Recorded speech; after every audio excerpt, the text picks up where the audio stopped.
خۆی بەخشندەی میهرەبان سڵاو لە بینەرانی کەناڵی ئاسمانی پەیام خۆشحاڵم لە بەشی سێمی بەرنامەی مان و نەمانی شارستانێتەکان لە سەردەمی ئاڵۆزیەکانە بەیەوەی بەڕێز و خۆشەویست گەشتمەوە. بنیاد ڕەهندێکی قوڵ و دوورمەودای هەیە، دروستکردن و بیناکردن و هەستانەوە و ژێرخان کۆی ئەمانە لە ناو بنیادا بۆ خۆی جێە بێتەوە. دەپرسین ئایا کورد کێشەی بنیادی هەیە؟ بەشێک لە مامۆسایانی زانستی و ئەوانەی لە بواری ئەکادیمیا ئیشەکەن یاخود فەیلسوفەکانی بواری مێژوو بەشێکیان وەکو لە بەشەکانی تری شاباسمان کرد قسە لەسەر بنیاد دەکەن. بنیاد لە چی؟ بنیاد لە شارستانیەت یاخودەوەی پێی دەوترێ بە شێوەی کوردێپەتیەکەی ژیار. ئایا کورد کێشەی بنیادی هەیە؟ یاخود کێشەی پێناسە تەقلیدیەکەی شارستانیەتی هەیە کە باسەوە ئەکرێکە بە دوو شاباڵی ڕەهەندی ڕۆحی و مادیە تێپەڕێ. ئایا بنیاد لە دەرەوەی کەلتور و ئابووری و سیاست و باس و بابەتەکانی تر قسەیەکی تری لەسرە؟ ئێمە هەوڵ دەدەین ئەمڕۆ لە بەشی سێمی بەرنامەی ڕۆڵی کورد لە بەشداری شارستانی مرۆڤاییدا قسە و باس بکەین لەسەر ئەم تەوەرانە بە میوانداری هەریەک لە بەڕێزان دکتۆر کۆزات ئەحمەد شوێنەوارناس و توێژەر لە بواری شارستانەتە کۆنەکان، دکتۆر کامەران محەممەد توێژەر لە فەلسفەی مێژوو خۆشحاڵین لەم بەشەی بەرنامەکەمانە ئامادە بوون. دکتۆر کۆسات پێناسێکی تەقلیدی هەیە بۆ شارستانێت کە زۆر جار قسە ئەکرێ ئەخود تەقلیدیش نییە هەروە هاتووە پێناسەکە زۆرێک لە توێژەرەکان لەسەرەوە کۆکن کە شارستانیت هەردوو ڕەهەندە ڕۆحی و مادیەکەی هەیە.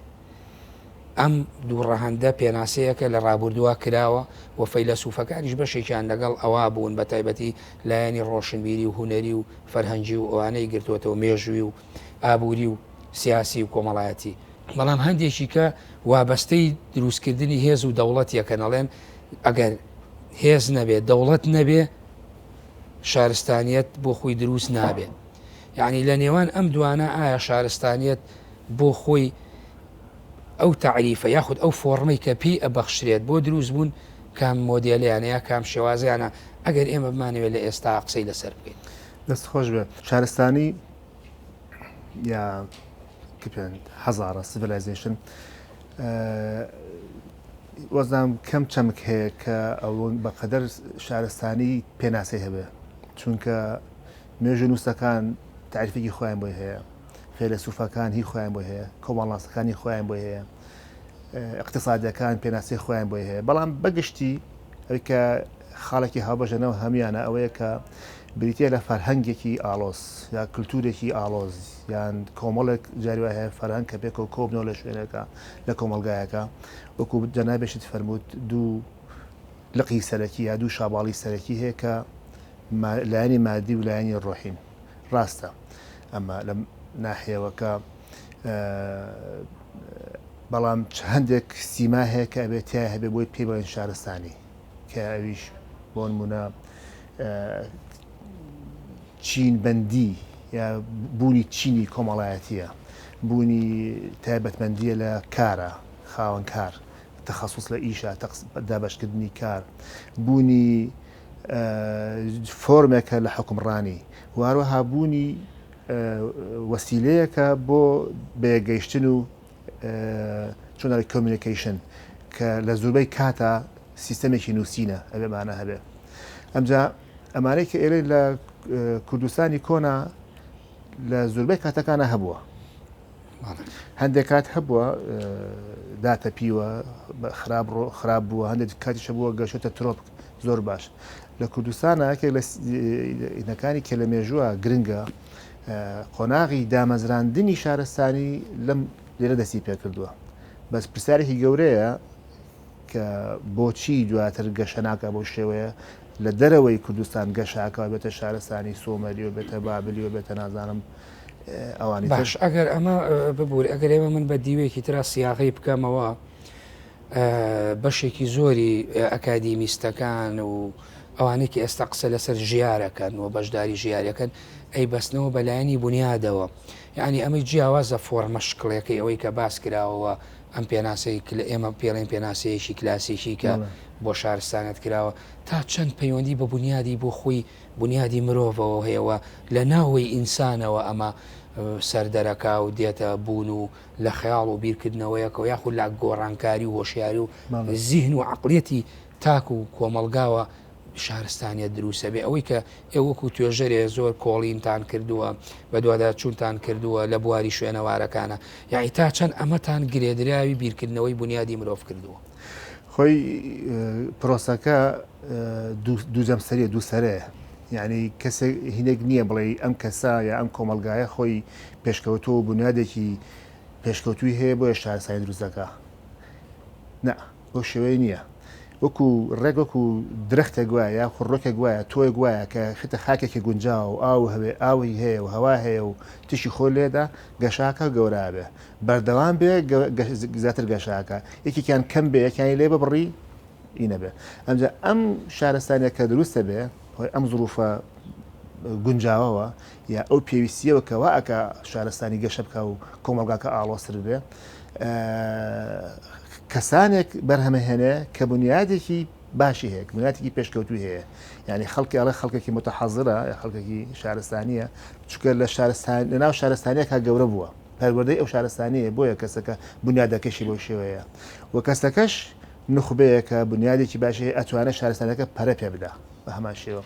و هەر شارستانی شەکە دروستە بێ واکە سیستەمێکی حکومڕانی دروست ببێ بیپارێزێ و ئەم سیستەمە حکومڕانیە کە لە ناو ئەو شارستانیە دروستە بێ بەرهەمی ئەو شارستانیە هەر خۆشی واکە ئاڕاستەیەکە گەشەی پێدا باشیەکە یانەگەر حکومڕانێکی خراپ بێ کەسانێکی خراپ بیگنە دەست شارستانەکە بەرەو نەمان و تەفوت و ناکردن. مادام تۆ باسی ئەوت کرد باشە ئەوەکو ئەوەی توینبی باسیەکە ئایا یعنی مرۆڤ بۆ خۆی شارستانیت دروستەکە یاخود شارستانیت تێگەیشتنی مرۆڤ دروستەکە با ئاوا بەو شێوەیە سیاغی نامن وەکو ئەی بێنم هەردووکیان یەکتی دروستەکەن یامەتی یەک دەدەن دووسەرە ئینسان مرۆڤ شارستانی دروستەکە بەس چیوە ئەکا ئەم شارستانە دروست ببێ مرۆڤ دروستی بکە لە هەوڵۆ کە دروست بێ پێویستیەکە کە پەیوەندی هەیە بە جوگرافیا و بە پەیوەندی هەیە بە ئابووری و پەیوەندی هەیە بە پەیوەندی کۆمەڵایەتەکانەوە هەموو ئەمانە واکەن پێویستیەک شارستانی دروست ببێت لە شوێنەکان زۆر لە بەشەکانی ترە بەشی هەندێکمان باس کرا چمە لای دکتۆر کامەران دواتری ئەمەوە لای ئەو جەناب ئەو کەرەستەکان باسەکەین. دکتۆر کامەران بەخێر بێن بۆ بەرنامەکە دووبارە. تۆ کتێبێک تەیە بە ناوی کورد بنیادێکی نەخەمڵی و لە ناو کتێبەکە زۆر یعنی باسە خود دەکەی بازە بنیادەکەی تۆ بۆ نخبەیەکی خوێنەوارە مەدنووسی و بەڵام ئەمێ لە ئاستە گشتێکەشا بۆ بینەران بزان بنیاد چییە دەیت بنیاد لە کەلتور و لە مێژ و لە سیاست و لە ئابووری و ئەمانە جیاکەیتەوە لە ڕووکەش جیاکەیتەوە یعنی بۆ خۆی بنیاد چی ئایا بنیادی مرۆڤ ئەوەی کە لە بەشی دووەمی پرسیارەکەمان لە دکتۆر کۆزادم کرد یعنی بۆ خۆی بنیاد ئەبێتە بەشێکی دروستکردنی ژیاریا بەشداریکردن لە ژیارە یا چێکردنی و بنیادنانی. سەرەتا زۆر سپاسانەکەم بۆ ئەم دەرفەتە بە دڵنیاییەوە ئێمە کاتێک کە باز لە بنیاد دەکەین بابەتێکی گرنگە طبعا ئەمە لە ئەدەبیاتی ئێمە تا ئەندازەیەکەم زاراوەیە تازەیە ئەگینا لە نیوەی دووەمی لە ناوەڕاستی تقریبان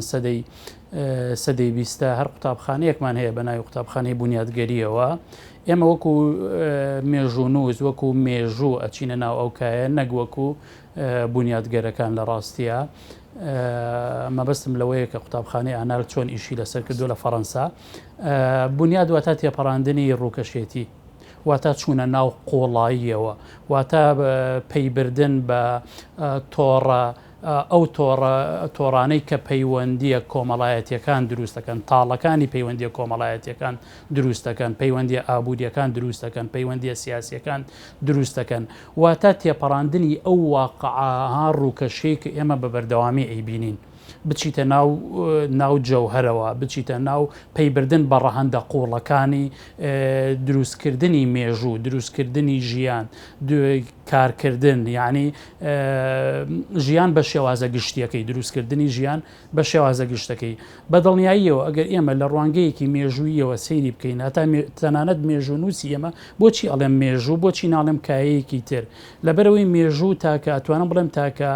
کایەیەکی ناو زانستە مرۆڤایەتیەکانە کە ئەتوانێت ڕۆڵێکی جەمسەری لە پێکەوە لکاندنی تەواوی کایەکانی تر ببینێت. یعنی ئەتوانێت هەمیان لە خۆیانە کۆبکاتەوە. یەک نمونە یەنمەوە بۆیە واقعی مێژووی، واقعی کاتێک ئێمەڵین واقعی مێژووی یان واقعی کۆمەڵایەتی مەبەستمانوێ، واقعی مێژووی لە ڕاستیە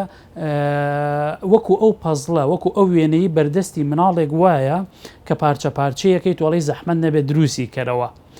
ئەم پارچە پارچەیە بەشێکیان چییە؟ بەشێکیان بۆ نمونە دەروونناسیە، بەشێکیان کۆمەڵناسیە، بەشێکیان ئابووریە، بەشێکیان یاسایە، بەشێکیان هوەرە، بەشێکیان زانستە. ئەمە واقع دروستەکە لە ڕاستیە. واقعی مێژووی ئەمەیە، تۆ ناتوانانی مێژوو لەمە خاڵی بکەیتەوە. لێرەوە پێی بە چێ بین؟ پێی بە یەکێک لە گەورەترین کێشەکانی وەکۆڵێ مێژونووسی یان میتۆدی مێژونووسی کوردیە بین. میتۆدی ئێمە زیاتر جەخت لەسەر چیەکاتەوە؟ لەسەر گێڕانەوە، کرۆنۆلۆجیە، سرد، زیاتر لەسەر مێژووی سیاسی، واتە یەک بوارەگرێت، و تاکید لەسەر چیەکاتەوە؟ لەسەر ڕوودا و حەدەسێکی دیاری کراو کە ئەمانە لە ڕاستیە ڕووکەشن. بەڵکو پێویستە بۆ ئەوەی تۆ لە واقع تێبگەیت، پێویستە تۆ کاتێک کە تۆ تەوێت قسە لەسەر شارستانیت لەسەر ژیار بکەیت، ئەمە زۆر فراوانترەوەی تۆ بتوانانی لە ڕوانگەیەکی سیاسیەوە قسەی لەسەر بکەیت. سیاست یەکێکە لە ڕەگەزەکان یان یەکێکە لە دیاردەکانی شارستانیت. ئەگەر لە ڕوانگەی ئەو تێگەیشتنەی بەڕێستەوەکو ئەکادیمیەک ئێمە قسە بکەین، تۆ بنیادەکە ئەیبیتەوە بۆ خودی ناوەی مرۆڤ یاخود لە عقلێتێکی دەستە جەمعی گشتیایەکە، شکاتۆ لە ناو کتێبەکە کۆمەڵێک نموزەجی مێژووی دیێناوەتەوە کە کورد نەیتوانیوە یعنی تەوزیفی کۆمەڵە شتکە و باسی لاوازیەکان و بەریەکەوتنەکانەکەی و باسی پێکەوە نەگونجان ئەەکەی و باسی ئەوە ئەەکەی کە چۆنەڵی گوتارێکی دەستە جەمعی لە ئاستێکی باڵا دروست نەبوو، هەمیشە ناوخۆ فاکتەرێک بووە بۆ ئەوی کە کورد بەرەو دواوە با لەو ڕۆوە. تۆزێکگەر ڕوونتر باسی خاڵێکی لە سەر چه ئاستێکە خاڵێکی زۆر گرنگە و ڕوژان کە من حەزەکەم لێرە ئاماژەی پێ بکەم لە ڕاستیە، باسی لە دووشت کرد. یەکەمیان لە ژیری لە عەقڵ، دووەمیان لە دەستە جەمعی و پێکەوە بوون، یەکێتی بوون، یەکگرتووی بوون. یعنی ئەم دوو خاڵە زۆر گرنگە. ئەگەر سەیری تەواوی کایە جیاوازەکانی زانستە مرۆڤایەتیەکان بکەین، کاتێک کە باز لە داهێنانەکەن، باز لە دروستکردنی شارستانێت ئەەکەن، ئەی بەسنەوە بەچی پێشکەوتنی عەقڵی مرۆڤایەتیەوە. عەقڵی مرۆڤ بوو، مرۆڤەکانی لە کوخەکانەوە لە ئەشکەوتەکانەوە هێنایە ناو باڵەخانەکانی نیویۆرک و تۆکیۆ و کوێ. ئەمە وەکو خاڵێکی تر باز لە یەکگرتنەکەین، باز لە پێکەوە ژیانەکەین. یعنی بەلای من ڕەنگە تێڕوانێکی جیاوازم هەیە، بێگومان عەقڵی مرۆڤ داهێنەرە، عەقڵی مرۆڤ ئینکاری لە کاریگەری و لە داهێنەرێتی و لە مەزنی عەقڵی مرۆڤ ناکرێت. بەڵام عەقڵی مرۆڤ بەتەنها ناتوانێت شارستانیت دروست بکات ئەگەر یەکێتی نەبێت، ئەگەر پێکەوە ژیان نەبێت، ئەگەر وابەستەبوون نەبێت. دیسان یعنی تۆ چکە باسی بنیادەکەی، حەزەکەم زۆر ئەو یعنی تێکەڵی کەیتەوە بۆمان بۆ بینەران لەگەڵ بنیادەکە. عەقڵی مرۆڤ مەبەست بنیادی عەقڵی مرۆڤە یاخود بنیادە دەستە جەمعیەکەیە کە نەتوانراوە کۆڕاییەک دروست بکرێت. هەردووکیان وەکو ینی من حەزەکەم یەکشت بڵێم، من قەناعەتم بەوە نییە مێژوو تەنها دیاردەیەکی دیاریکراو بێت یان لایەنێکی دیاریکراو بێت. ئێمە بۆ ئەوەی لە مێژوو تێبگەین، بۆ ئەوەی لە ژیان تێبگەین، پێویستە لە مرۆڤ تێبگەین. واتە تا بە ئەندازی سەرکەوتنمان لە مرۆڤ تێگەیشتن لە مرۆڤ بە هەمان ئەندازە سەرکەوتۆ بین لە تێگەیشتن لە ژیان و لە شارستانێتی. مرۆڤ هەر تەنها بۆ نمونە ئەگەر ئێمە بڵین هەر عەقڵ ژیان دروستەکات و شارستانی دروستەکات، کەسێکی تر لەولاوە بۆ نمونە کارل مارکس پێمان ئەڵێ ئەیکاکەژیان ئابووری بۆ نمونە، ئەمە هەچەندە دابڕاو نیە لە عەقڵ. ئەی کارکردن، مێژوو کارکردنە، کارکردن کلیلی تێگەیشتنە لە مێژوو لە شارستانێتی. یعنی چ مرۆڤێک هەیە لە ژیانە کاری نەکردی بێت چ کۆمەلگایەک هەیە بەبێ کارکردن بتوانێت وەکۆڵێ گەشە یان بەردەوامی بە ژیانی خۆی بدا ناتوانێت مەبەستیشم جارێکی تر بگەڕێمەوە سەرەوەی مرۆڤ بە تەنیا چەنێ عاقڵ بێت ناتوانێت بنیاد بنێت ناتوانێت داهێنەر بێت ناتوانێت دروستکەر بێت پێویست چی بکە بۆ نمونە کۆمەڵگەی کوردی باسی کۆمەڵگەی کوردیت کرد باسی مێژووی کوردمان کرد کە مێژوویەکە کە ئێمە لە قۆناغێکی نەخەمڵیویان ماوینێتەوە لە قۆناغێکی ناپێگەیشتویان ماوینێتەوە یعنی بۆ ئێمە وەکو کۆمەڵگەکانی تر نابین بەشت نابین بە دەوڵەت دروست ناکەین خۆمان بنیاد نانین شارستانیت بەو شێوازە دروست ناکەین بۆ پێ ناگەین بۆ ئەوە هۆکاری زۆرە بەس خاڵێک لەو خاڵانەی کە زۆر گرنگە لە ڕاستیە یەکنەگرتنە ژیانی پێکەوەیە وەکو نەبوون بە یەکە ئاوێتە نەبوونە لەگەڵ یەکە کۆمەڵگەی کوردی کەسی عاقلی زۆرتیایە بە درێژایی مێژوو ئێمە کەسی عاقلمان هەبووە و بە بەردەوامی پشکداریمان کردووە بەشداریمان کردووە لە دەوڵەمەندکردنی شارستانیەتە جۆر بە جۆرەکانی گەلانی ترە بەڵام بۆ خۆمان شارستانێتێکمان دروست نەکردووە لەبەر ئەوەی ئێمە پەرد بووین لەبەر ئەوەی یعنی پەردبوون لە بنیادی ئێمە لە ڕاستیە پەردبوونی ئێمە بنیادیە پەردبوونی ئێمە ڕووکەشی نییە پەردبوونی ئێمە تەنها ئەگەر ئێمە بمانەوێت لەو پەردبوونە لە ناو سیاسەتە کە ئێستاکانە هەموو تێڕواینەکان بۆ ناو سیاسەتە بگەڕێنەوە ئەوە ناتوانین نەتیجەیەکمان دەرەنجامێکمان دەستکەوێت ئەنجامێکمان دەستکەوێت بەڵکو پێویستە ئێمە جارێکی تر بگەڕێنەوە ناو بنیادە قوڵەکانی بۆ نمونە کۆمەڵایەتی ئابووری ئاینی ڕۆشنبیری زۆر بەوردی لەمە ڕاببێنین یعنی بنیاد مەبەستمان وەکو وتمان مەبەستمان لەو ڕەهەندە قوڵە ئاینی سیاسی ئابووری ڕۆشنبیری کۆمەڵایەتی و ینی هەمە جۆرەیە لە ڕاستیە باشە با من ئەمەی تۆ سیاقەکەمەوە بە پرسیارێک بۆ دکتۆر کۆزات لەگەڵ کەرەستەکانە کە باس کرا ئەوەی کە ئیبن خەلدون قسەی لەسەرەکە شارستانەی وابەستەی دەوڵەتەکە توینبی شەروایە شپلنگەری شەروایە بەشێکی زۆریان وابەستەی هێزیەکەن داهێنانیەکەن زانستیەکەن ئێمە باسی کورد دەکەین لەم بەشەی بەرنامەکەمانە باسی کورد دەکەین لە دەرەوەی ئەوانەی کە تۆش باسمان کرد لایەنە ڕەهەندە ڕۆحی و مادیەکەی و ئەوەی کە کۆمەڵی دکتۆر کامەران ئاماژەی پێکرد کۆمەڵی شتی باس کرد ئایا ئەو بنیادە کە دکتۆر باسیەکات بە بڕوای تۆ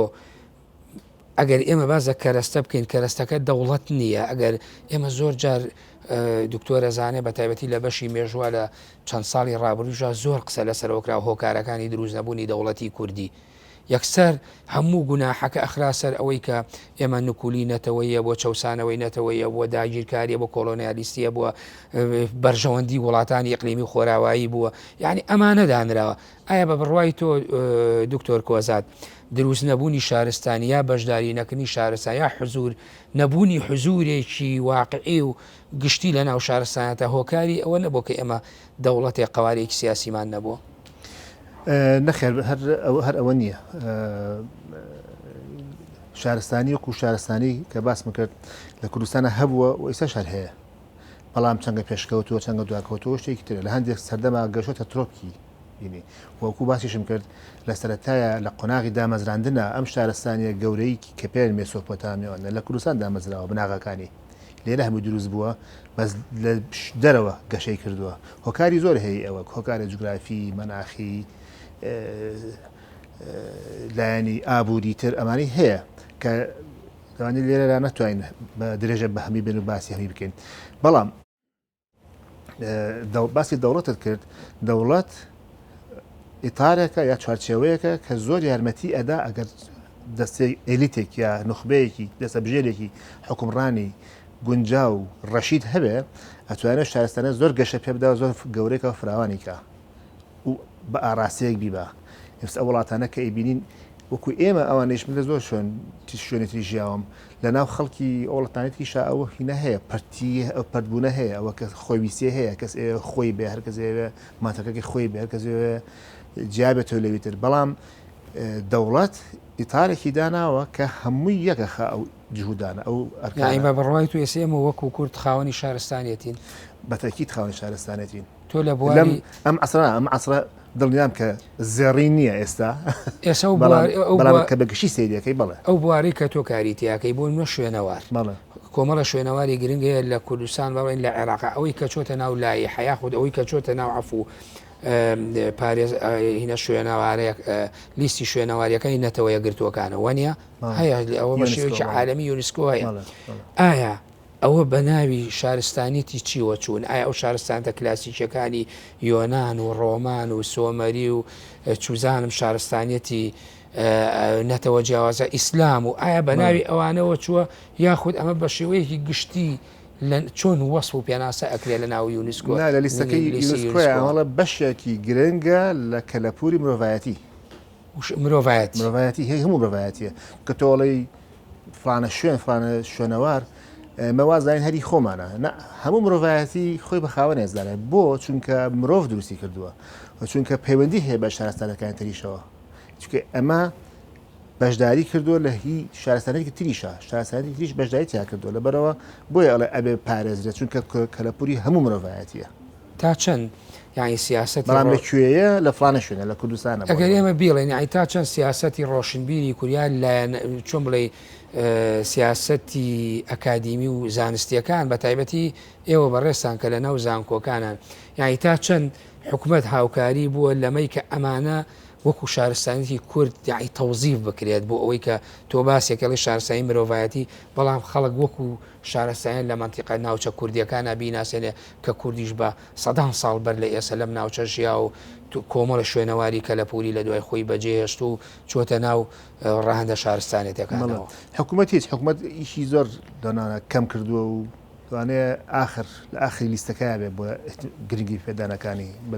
بەداخەوە بەڵام مەسەر ئاسی کەسان و توێژەران کار لەسەرەوە کرا و زۆریش کار لەسەر کراوە لە بردایانی شارستانی کوردستان کە دەربخرێ کە ساغ بکرێتەوە کە توێژی نوێ لەسەر بکرێت ئەمانە هەیە بیانیەکانیش وەک ئەوە ناسیویانە بیانەکانیش ئەوانش هەر وەکو ئەزانی چۆن ئەوان خۆیان لەوە لە ئەدەن دایمە پێناسەیەک یان ناسنامەیەک بدەن بە شوێنەوارە بۆن هی فلان نەتەوەی فلان ملەتە هەندێک هەر لە کوردستانە لە هەموو جیهانەوەی ئەڵێ ئەمە باسی چاخی بەردینی نوێیەکە بۆ نمونە ئەڵێ مرۆڤ لەم شوێنە لە ڕۆژهەڵاتی نزیکە لە مێسۆپۆتامیا لە باکووری مێسۆپۆتامیا کە ئێرەگرێتەوە ئابم شێوەیە بۆ ئیشی کردەوە شێوەیە گەشەی کردۆم شێوە ئینی کردو یعنی پێدانی ناسنامە ئەوە دەوڵەتە قەومیەکان ئەیکەن دەوڵەتەکان ئەیکەن تەوزیفەکەن بۆ ئەویش بۆ پتەوکردنی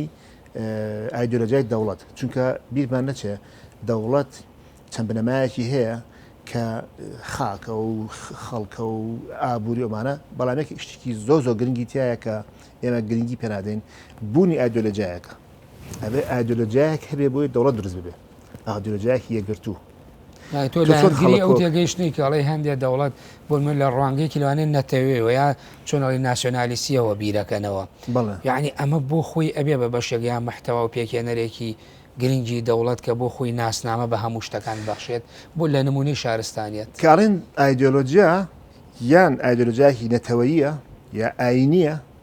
یا فکریەکی ترەک و دەوڵەتە شوێعەکان بوون یا ڕەسمالیە شەر نییە ئەرتی ئێمە لەگەڵی بینیارە دژی بین یا شەر نییە ئللا ئەبێ ناسیۆنالیستی بێ گرنگەوە ئایدۆلۆژیا بێ لەحنێکە یان ئیقاعەکە خەڵکی لەسەر ڕێک یەک بخە تەوجیهی بکە خەڵکە بکا بە یەک چونکە تۆ ناتوانانی خەڵک بینی کۆیکەیتەوە لەسەر چ ئەساسێک خەڵک ئەەکەیتەوە و مەسەرەن جێشێکی بە دروستەکەی بەچ ئایدۆلۆژیا خەڵکە بێ بۆ شەڕ یاڵی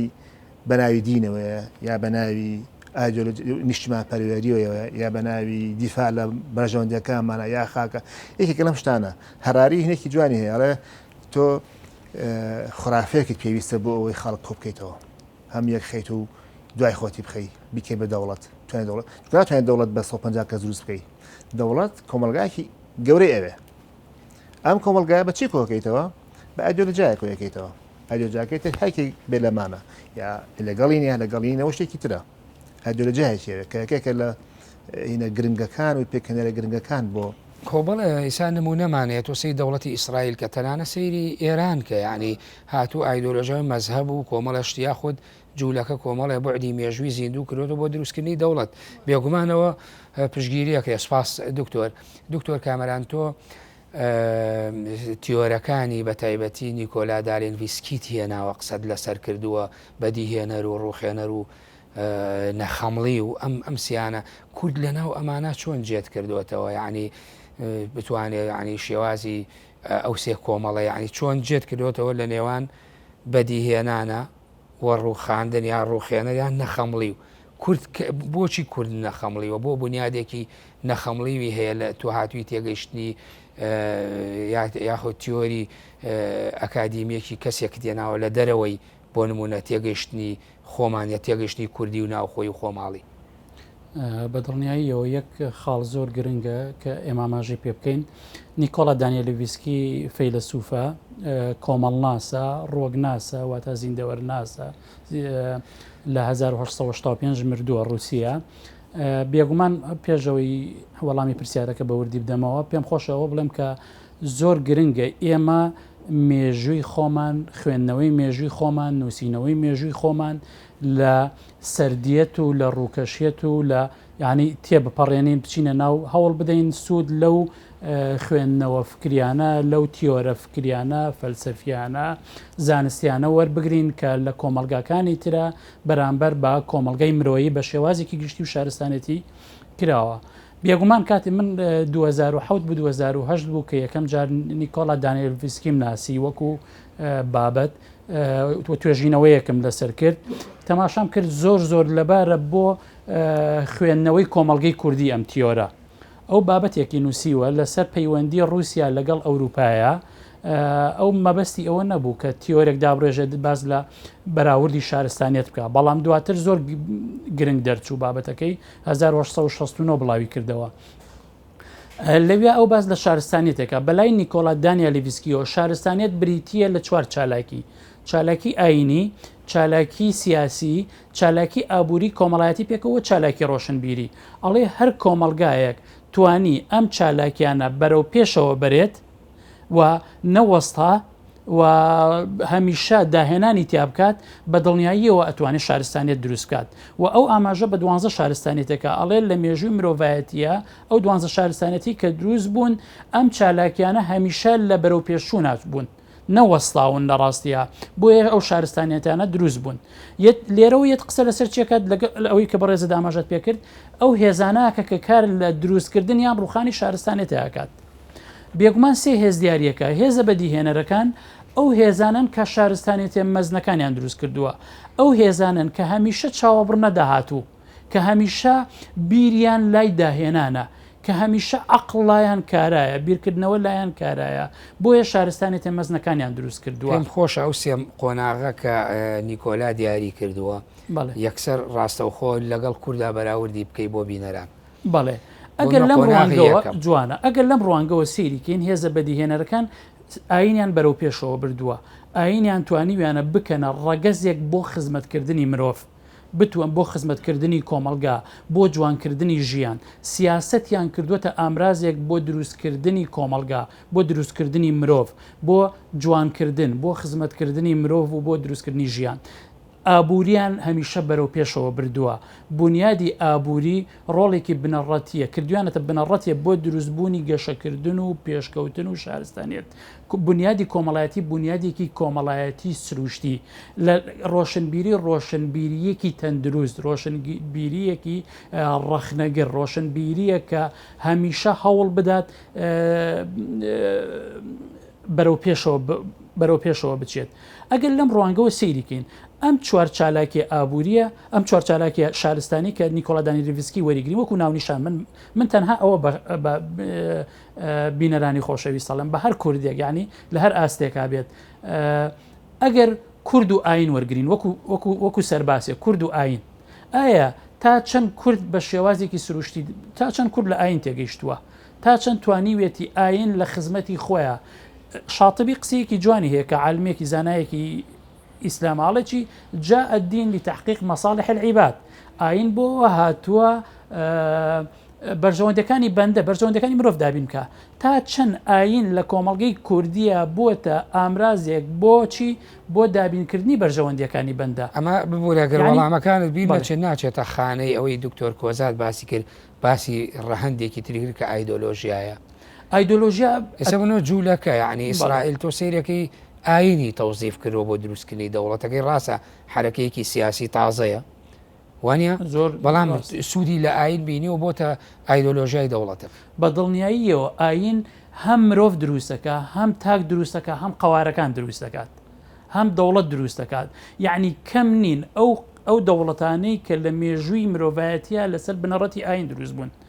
پەردبوونی عەرەبە خێڵەکیەکان لە نیمچە دوورگەی عەرەبیە چیەکی خست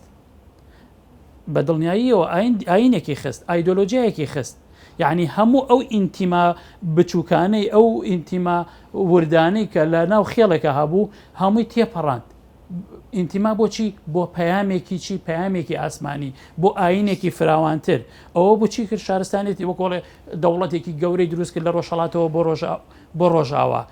تەنانەت مەسیحیەت کاریگەری ئاینی مەسیحی لەسەر وەکۆڵێ هەموو یەکخستنی ئەوروپا نانی بەشێکی زۆری مێژون و سەوروپیەکان قسەیان لەسەرم خاڵە کردووە کە مەسیحیەت چ کارێکی بونیادنەرانەی بینیوە تەنانەت دەوڵەتی عوسمانی کە دروستە بێت ئەگەر سەیریکەین یعنی ئەچێت دوور لە دەسەڵاتی ناوەندی ئیسلامی یەت خۆی لەگەت جوگرافیایەکی ترەوە بەڵام بەچی مەشخەڵێکی چی پێ مەشخەڵێکی ئاینی پێ جیهاد بەڵام کوردەمەی نەتوانی دەوڵەتی سەفەوی کە دروستە پێ ئیمپراتۆرە دروستە بێت مەسهەبێک دروستیەکات ئایدۆلۆژیایەک دروستیەکات هەموو ئەو دەوڵەتانی یەکێتی سۆڤێت هەموو ئەو دەوڵەتانی کە لە بەشێکی دنیاە لەسەر بنەڕەتی ئایدۆلۆژیا دروست بوون ئێستا کۆریای باکوورمانێت چین بەو ئەو چینێ پێشکەوتوی ئێستا سەر بوارەکانی تر دکتۆر لە ماوەی بەڵێ بەڵێ بمبورە ئەوەڵامی پرسیارەکەت ئەمە لانی ئاینیلانی ڕۆشنبیری لانی ئەگەر کورد وەک سیاسەت وەرگین کورد و سیاسەت وەکو ناونیشانی وەربگرە بزانە چەند قەیرانی تایە بزانە کورد بە درێژایی مێژوو تا ئێستا چۆن لە سیاست تێگەیشتووە چۆن سیاسەتی کردووە چۆن یاری کردووە لەم بوارەیە چۆن سیاسەتی ئایا توانیوێتی سیاست بکاتە ئامرازێ بۆ دروستکردنی خۆی و دروستکردنی قوارەیەک بە هەمان شێوە ئابووری کورد و ئابووری ئێمە ڕەنگە ئەم فترەی کە پێوترێ ینی خۆ هەرێمی کورد ئەو حکوومەتی کە دروستمان کردووە بە ناوی هەرێمی کوردستانەوە ئەم ماوەی 29 ساڵە ڕەنگە باشترین وەڵام دەرەوە بێ بۆ کورد ئابووری چۆن لە ئابووری تێگەیشتووە چۆن ئابووری بەکارهێنێت چۆن ئەی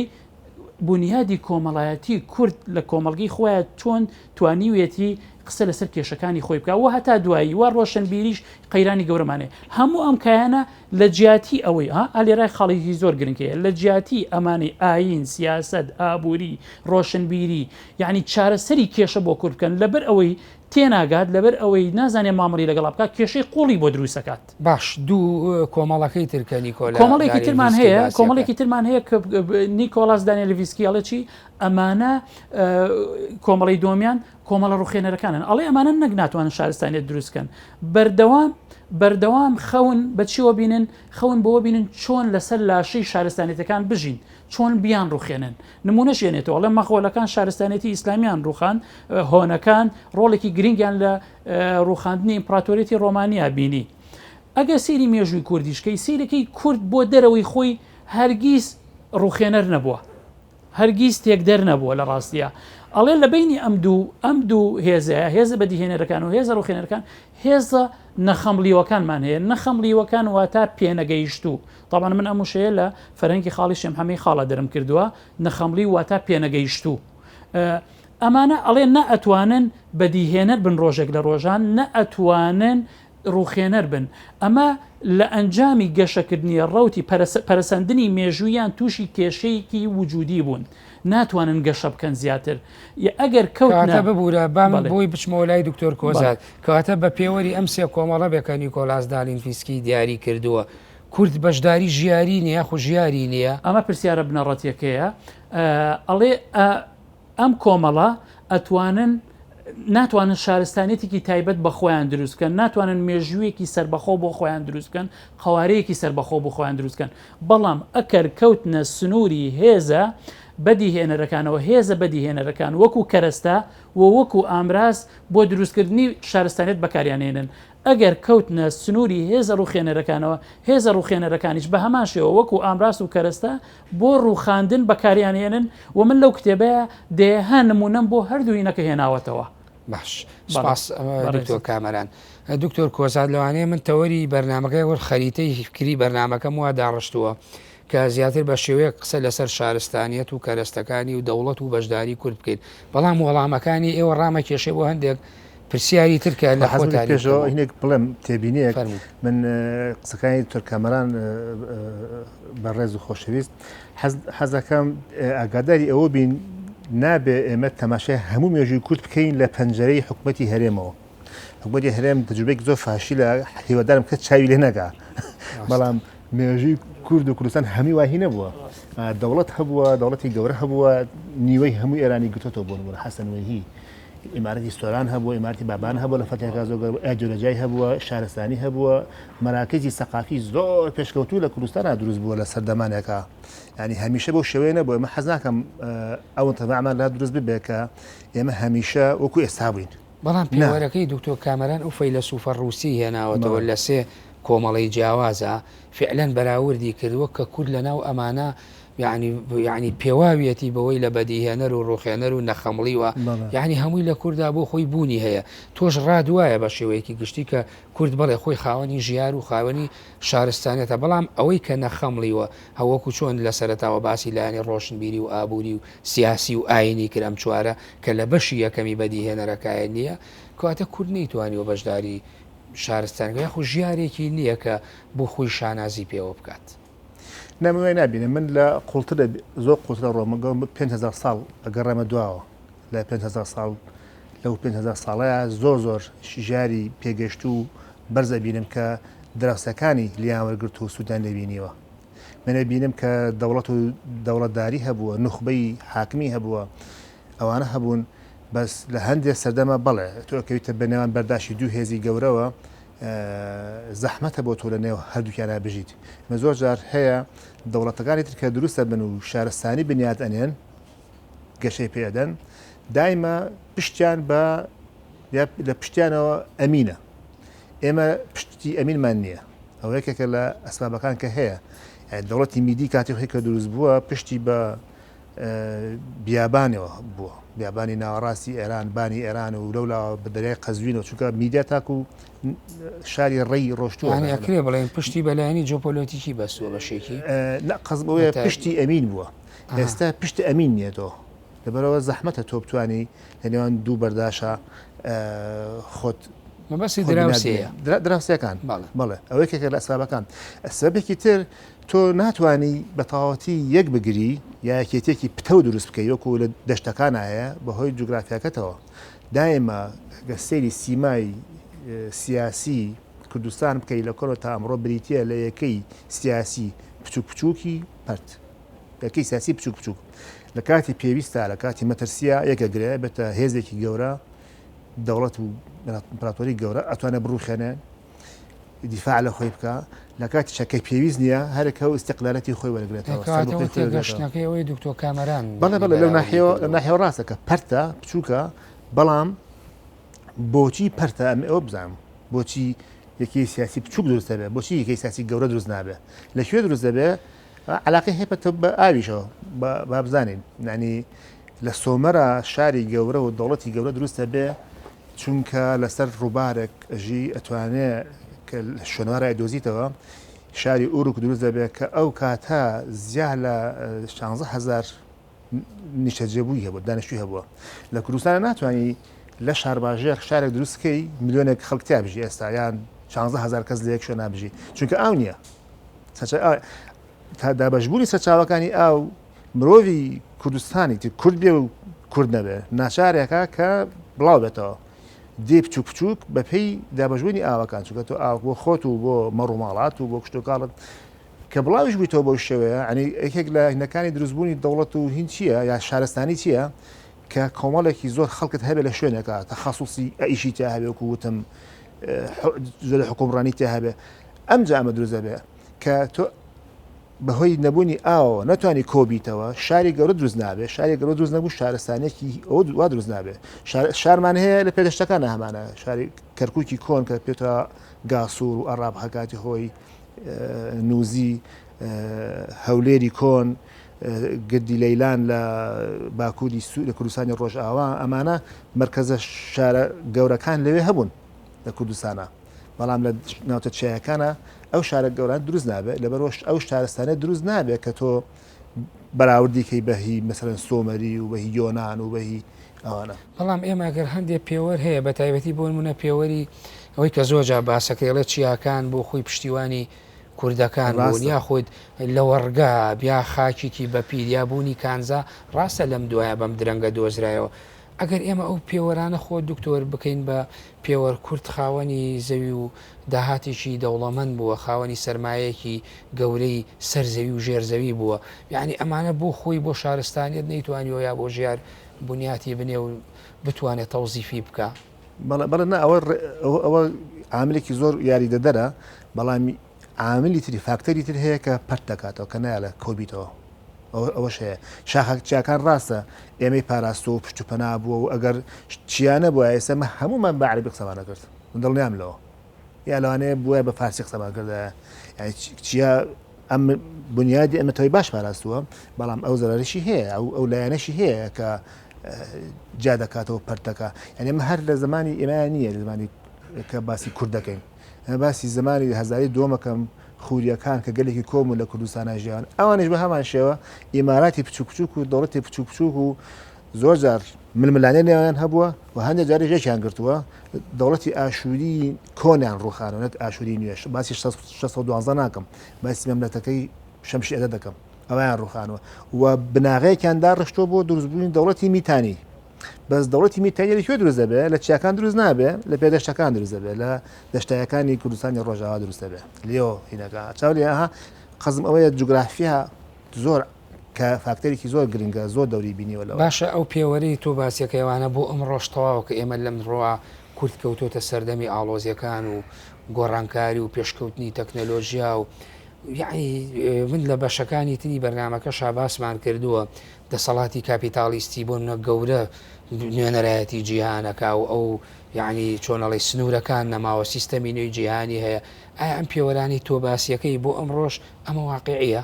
بۆ بنیادی شارستانیت ئەمڕۆ زۆر ئاسانترە کە بتوانانی ئەگەر ئیرادەی سیاسی هەبێ گونخبەیەکی تێگەشت و هەبێ دەوڵەت دروست بکەیت و شارستانی بنیاد بدەیت چونکە ئەوەی کە باسمان کرد ئەمڕۆ بەهۆی تەکنۆلۆژیاوە پێگەشتن و بێگەشتن زۆر ئاسانتر لە جاران بەفرێک ئەباری ڕێگا بڕا کە ڕێگە بڕا ئەو دیوتی لێ جابێتەوە بۆ نمونەکە دابڕانەکە ئەمڕۆ ئێستا تونێل هەیە تارە هەیە قیتار هەیە شت هەیە وەسائلی تەواصل هەیە باش ئەمە هاوڕام لەگەڵتا زۆر یامەتی بەڵام بنیادەکەی دکتۆر کامەران هەیە ئێستامە مشکلین خۆمان هەیە ئەوەیە کتێبەکەی زۆر جوانە لماذا تفشل الأمم ئەوە زۆر جوابی زۆر پرسەرمانایەتەوە گە بیخەینەوە بەڵێ سپاس دکتۆر کامەران ئەو پرسیارەی لە دکتۆر کۆزادم کرد ئایا ئیمجا با لە تۆ بپرسم ئەو کۆمەڵێک شتی باس کرد کە پێوەەر بووە بۆ ڕابرد و بە هەزاران ساڵ بەر لە ئێسش کە کورد توانیوەتی لە ڕێینەتەوە ڕاستانە جیاوازەکانەوە یا گە لە دێرینەکانیەوە شارستانیت یا کۆمەڵێک شت بنیاد بنێ ئایا ئەو پێوەرانەی نیکۆلاس دارنفیسکی تۆ باسیەکەیت بۆ کورد بۆ ئەم ڕۆژ دیسانەوە واقعیە چکە تۆ لە ناو مێژووە باسی کۆمەڵێشت کردو ئەمەوێ لەو مێژوە بیتەوە بۆ ئەرزی واقع بۆ ئەمڕۆ کە ئێمە بۆ خۆمانۆک خۆشی وتت ئەوەندە ساڵە کورد دەسەڵاتی خۆڕێبەری هەیە و نەیتوانیوە هیچ کات بەس بە کورتی چکە ماوەی بەرنامەکەم تەواو بووە من لە خزمەتم وڵا بابەتەکە زۆر وکۆڵێم هەویرە ئەو زۆرە کێشێ لە ڕاستیە من کاک دکتۆر ڕاستەکە من ئەوەندە نەچوومەتە قوڵایی وەکو زەمن یعنی من نەچوومەتە 500 ساڵ پێش زین و پێش ئێستا و ئەمانە بەڵام من ئەتوانم بڵێم ئەو ینی کردوم لە ئیمپراتۆرێتی ساسانیەوە وتر بۆ ئەو ململانەی کە دروست دەبێت لەگەڵ ڕۆمەکانە و دواتر سوپای ئیسلام کەیت و دواتر سەفەوی و عوسمانی و هەتا دوایی وتەوە تا ئێستاژەوە بەردەوامی هەیە من متفقم لەگەڵەوەی کە خاڵی جوگرافی باسیشم کردووە تەمان لەو کتێبە زۆر بەوردی هۆکارێکی زۆر بنەڕەتیە کە ئایا تا چەند بنیاد دروستەکە تا چەند قوارە دروستەکە تا چەند پەرتیەکات کۆمەڵگەی کوردی بە دڵنیایە کۆمەڵگەیەکی پەرتە باز یعنی یەک خاڵی تر زۆر گرنگە ئایا کۆمەڵگەی کوردی بۆی ئێمە بتوانین ورتر جواب بدەینەوە ئایا کۆمەڵگەی کوردی لە چ پۆلێکی کۆمەلگە مرۆڤەکانە جێگای بێتەوە. دوو جۆر بدێکە لەو پۆلێنانە دوو جۆر کۆمەلگە پۆلێ نەکات. کۆمەلگەیەکی سروشتی و کۆمەلگەیەکی مرۆیی ئەو مێژووی ببوورە. مێژووی ئەوەیە کە بە بەردەوامی مرۆڤەکان داهێنەرن، بەڵام سروشتی ئەوەیە کە دەقیان بە شێوازێکی ژیانی دیاریکراوە گرتووە بە بەردەوامی ئەو ژیانە دووباراکەنەوە. ئەگەر سەیری کۆمەلگەی کوردی بکەین بە شێوازێکی گشتی و تا ئێستاش یعنی سیرێکی کۆمەلگەی کوردی کۆمەلگەیەکی سروشتیە، ئادگارەکانی مەشخەڵەکانی ئەم کۆمەلگایەتیە باوە. ئێستاکانە ڕەنگە و پرسیارە بێت، ئێستا سەردەمی تەکنەلۆژیایە و ئێستا من و تۆ قات و بۆینباخ و تەکنەلۆژیا و مۆبایل و ئەم شتانەمان هەمووی بەدەستەوەیە. یعنی ئێمە ڕەنگە ئەمە چۆنی نەکرێ. ئەگەر سەیری ئەو گۆڕانکاریانە بکەین کە لەو فترەی کە بازەکەین تقریبا 2000 ساڵ پێش ئێستاوە تا ئێستا لە کۆمەلگەی کوردیە ڕوویداوە بە شێوازێکی گشتی نەگڕەها یان هێزێکی دەرەکی هاتووە بە بڕیارێک بە یاسایەک بە هێزێک دروستی کردووە یان کاردانەوەی وەکۆڵێ فاکتەرێکی دەرەکی بووە. واتە تاکی کوردی سروشتی کۆمەلگەی کوردی مرۆڤی کورد نخبەی کوردی بە شێوازێکی سروشتی هەڵ نەساوە بەوەی کە گۆڕانکاریەکی داهێنەرانە لە کۆمەلگەی خۆیان دروست بکات.